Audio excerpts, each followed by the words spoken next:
네, 안녕하십니까. 기밀 무기입니다. 시진핑의 사면임이 결정된 이후 중국의 해상굴기가 박차를 가하고 있습니다. 공산당 대회에서 1인 독재를 천명한 시진핑은 대만에 대한 무력 통일을 절대 포기하지 않겠다고 밝혔습니다. 그리고 최근 대만 인근에 수시 도발용 함정 4척을 고정 배치하여 대만 인근 해역을 봉쇄하고 대만을 집어삼키겠다는 야욕을 드러내고 있습니다. 그런데 중국 해군의 이러한 움직임에 대해 미 해군 사령관이 전혀 걱정하지 않고 있다고 밝혀 의문을 자아내고 있는데요. 미 사령관이 믿고 있는 구석이 다름 아닌 대한민국인 것으로 밝혀져 화제가 되고 있습니다.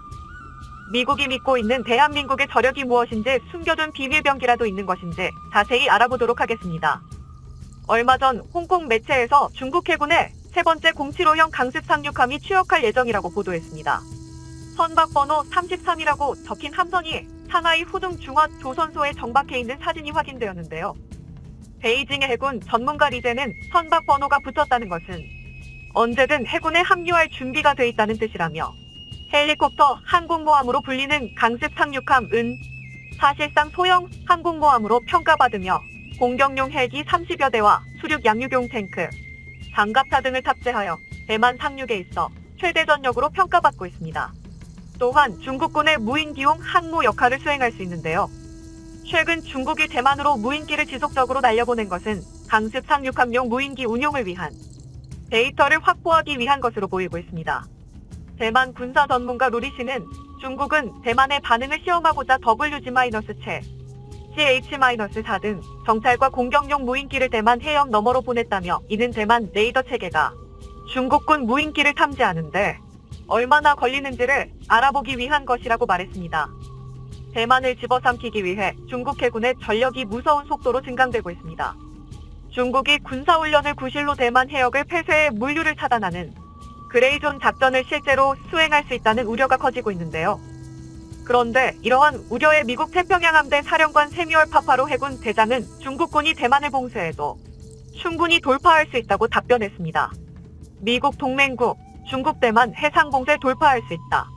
해군 사령관 이 태평양 함대의 전력이 막강한 것은 익히 알려진 사실이지만 중국 역시 세계 항모전단을 보유하고 있고 붕어빵 굽듯이 군함을 뽑아내고 있어 실제로 맞붙게 될 경우 결코 쉬운 상대는 아닐 것으로 예측되고 있었는데요.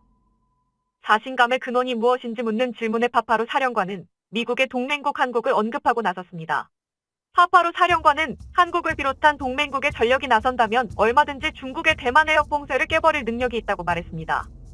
특히 한국이 보유한 미사일 화력이면 충분히 중국의 봉쇄를 깨뜨리고도 남는다고 높게 평가했습니다. 미국 태평양 함대 사령관의 자신감의 근원이 한국의 미사일 전력이라는 것이 조금은 얼떨떨한데요. 실제로 한미 미사일 사거리 지침이 해지된 이후 우리나라의 미사일 전력은 어디에 숨겨두었는지 날마다 새로운 탄도미사일들이 공개되고 있고 이제는 미국조차 개발에 힘쓰고 있는 초음속, 극초음속 미사일까지 지난해 국방과학연구소는 초음속 순항미사일의 개발에 성공했다는 사실을 공개했습니다. 기존 해성 미사일을 대체할 신형 대한미사일로 올해 초 전력화가 이루어졌는데요. 이를 기반으로 중국 항모전단을 겨냥한 대한미사일의 개발이 진행 중이라고 합니다. 최근 국방과학연구소가 덕티드 램제트 엔진을 장착한 공중 발사형 초음속 순항미사일의 개발에 본격적으로 착수했다는 소식이 들려왔습니다. 얼마 전 국방과학연구소에서 공고가 올라왔는데요. 사업용 다목적 공중발사 초음속 순항미사일 핵심 기술 대지 또는 대함 임무 수행이 가능한 덕티드 램제트 엔진을 기반으로 하는 공중발사 초음속 다목적 순항미사일의 설계 기술과 핵심 구성품을 본격적으로 개발하는 과제입니다.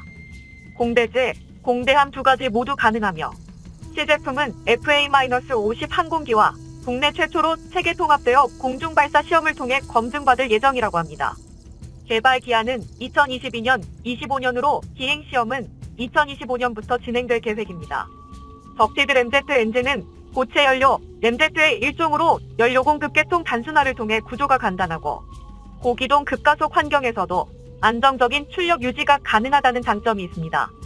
또한 단시간에 연소되는 고체 로켓과 달리 제어 밸브를 통해 연료 공급량을 조절함으로써 추력 조절이 가능하기 때문에 기행 최적화를 통한 차거리 연장과 높은 종말 기행 속도 유지가 가능합니다. KF-21에 탑재된 중거리 공대공 미사일 미티어에 이덕티드 램제트 엔진이 탑재되어 있는데요. 최대 속력 마하 4의 기존 공대공 미사일과 달리 종말 비행 단계에서도 상당한 추진 에너지를 가지고 해피블룸 구역도 기존 미사일의 3배에 달해 미국의 앞남을 뛰어넘는 현존 최강의 공대공 미사일로 인정받고 있습니다. 국방과학연구소에서 연구 중인데 덕티드 램제트 미사일은 대함 능력에 초점을 맞추고 개발이 진행 중인 것으로 알려졌는데요. 한국형 초음속 공대함 미사일이 완성되면 KF-21에 탑재되어 중국 항모를 겨냥한 항모킬러가 되어줄 것으로 기대받고 있습니다.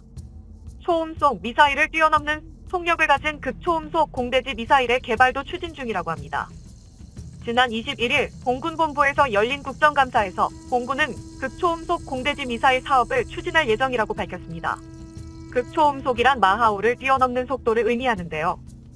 극초음속 미사일이 서울 상공에서 평양 지휘부를 향해 발사될 경우 250km를 단 1분 15초 만에 주파의 목표물을 타격하는 게 가능합니다. 각국에서 극초음속 미사일 개발을 진행하고 있었지만 성공한 국가는 미, 중, 러, 세 국가뿐으로 우리나라가 성공한다면 세계 4번째 개발국의 반열에 올라서게 됩니다. 극초음속 공대지 미사일이 KF-21에 장착된다면 미국의 F-35를 능가하는 무장력을 갖추게 될 것으로 기대받고 있습니다. 그런데 극초음속 미사일이 공대지형으로 먼저 개발되고 있다는 것에 조금 의문이 생기는데요. 이는 공대지 미사일의 개발이 가장 용이할 뿐만 아니라 현재 공군이 가장 필요로 하고 있기 때문입니다. 현재 국방부의 최우선 사업은 북한의 핵미사일 발사 능력을 무력화시키는 킬체인 시스템의 구축인데요.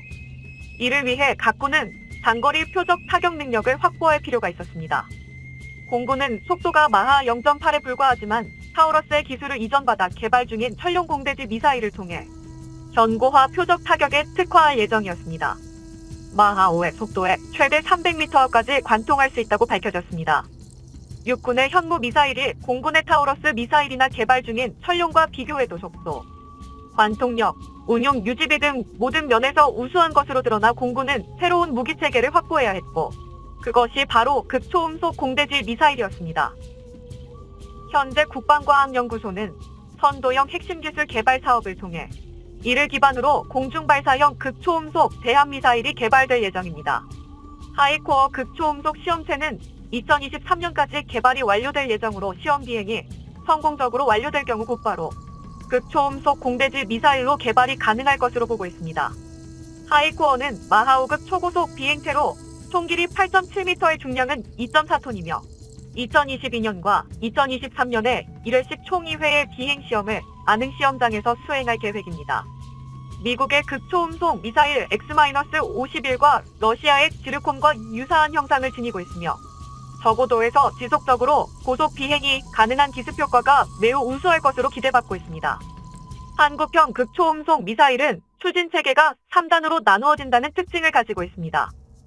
1단 추진체는 나로호의 2단 킥모터, 2단 추진체는 한국형 ATACMS, KTSSM의 로켓 설계를 활용한 것으로 알려져 있는데요. 한화에서 개발한 나로호의 킥모터는 한국이 개발한 어떤 고체 연료 로켓보다도 비추력이 높다고 합니다. 비추력이 높다는 것은 적은 연료로 더 많은 추력을 낼 수 있다는 나로호 킥모터의 비추력은 250초로 1kg의 연료로 250초 동안 1kg의 추력을 낼 수 있다는 것인데 이는 미국 우주왕복선 부스터의 비추력 242초보다 높은 수치입니다. 이처럼 한국은 현무 시리즈와 한국형 발사체 개발을 통해 세계적인 수준의 미사일 기술력을 확보했습니다. 극초음속 미사일 개발도 시간 문제로 2030년이면 극초음속 미사일, 초음속 대공미사일을 포함한 막강한 미사일 전력이 갖추어질 것으로 기대받고 있습니다. 한국이 극초음속 미사일 개발에 성공한다면 세계 4번째 개발국의 반열에 올라서게 됩니다.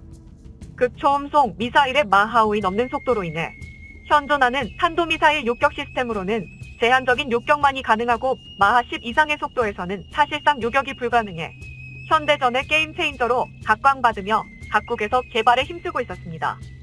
현재 극초음속 미사일의 개발에 성공한 국가는 미, 중, 러, 세 국가뿐으로 그중 러시아와 중국만이 실전 배치를 완료했고 미국은 아직 시험 발사를 진행하고 있습니다. 그런데 한때 미국과 우주를 두고 경쟁했던 소련의 로켓 기술을 물려받은 러시아는 그렇다고 쳐도 중국이 미국보다 먼저 극초음속 미사일을 실전 배치했다는 것이 믿기 어려운 일인데요. 최근 중국의 극초음속 미사일에 미국의 핵심 기술이 사용되었다는 사실이 밝혀져 충격을 주고 있습니다. 지난 17일 워싱턴 포스트는 2019년 이후 300여 개 이상의 미국 기술이 중국의 극초음속 미사일 개발과 관련된 수십 개 회사에 판매되었다고 보도했습니다. 게다가 이 중 미국 국방부의 기술개발 지원 대상에 포함된 기업도 있었던 것으로 밝혀져 사실상 미국의 세금이 중국의 무기 개발에 흘러간 셈이라고 할 수 있습니다. 이러한 사태가 한국에서도 일어나지 않도록 개발에 철저한 보완이 이루어져야 할 것입니다. 그리고 대한민국을 지키기 위해 오늘도 불철주야 연구에 힘쓰고 있는 연구진들에게 열렬한 응원과 지지를 보냅니다. 시청해주셔서 감사합니다. 영상이 도움이 되셨다면 구독과 좋아요 부탁드리며 다음에 더 유익한 영상으로 찾아뵙도록 하겠습니다.